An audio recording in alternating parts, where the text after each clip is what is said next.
Катастрофалниот регионален пат кон Скопје преку резерватот Јасен и се уште постоечкиот, а докажано неодржлив проект за изградба на браната Калуѓарица, стар речиси половина век, се само две од повеќето големи причини заради кои поречието како регион со децении чмае во својата неразвиеност.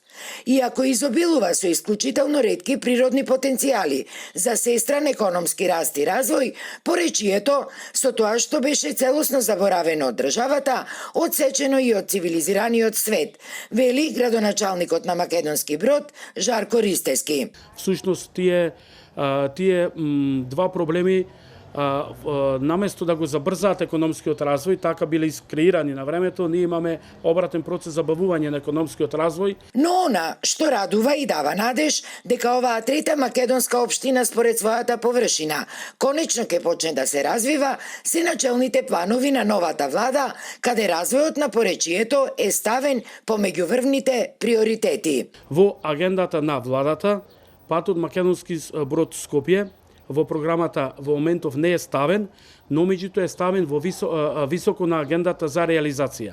Зошто бевме внимателни од следниве причини, треба да се направат неколку законски измени, бидејќи подминуваме низ националниот пат Јасен, и да се направи нова проектна документација.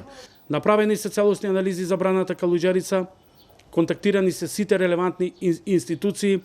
Очекуваме дека со просторниот план на Република Македонија, сега во 2025 година, браната Калуѓарица повеќе нема да биде пречка за развојот на општина Македонски Брод. Поречани се убедени дека оваа брана апсолутно не е потребна и е штетна, бидејќи нејзината изградба би значила и потопување на голем број населени места, патишта, но и на веќе развиени, а и потенцијални бизниси кои се лоцирани долж течението на реката Треска. Жителите масовно се иселуваат, потенцијалните инвеститори бегаат, а додека пак оние кои веќе се нашле тука, мака мачат како да опстанат, објаснуваат тие. Инаку, резерватот Јасен, освен диви животни, срни и елени, за лов на ексклузивни ловци од држава и странство, крие и воени објекти, изградени уште од бивша Југославија. Објектите се дел од воените капацитети и една од можните локации каде би бил сместен државно воениот врв и од каде што би командувал во евентуални воени услови.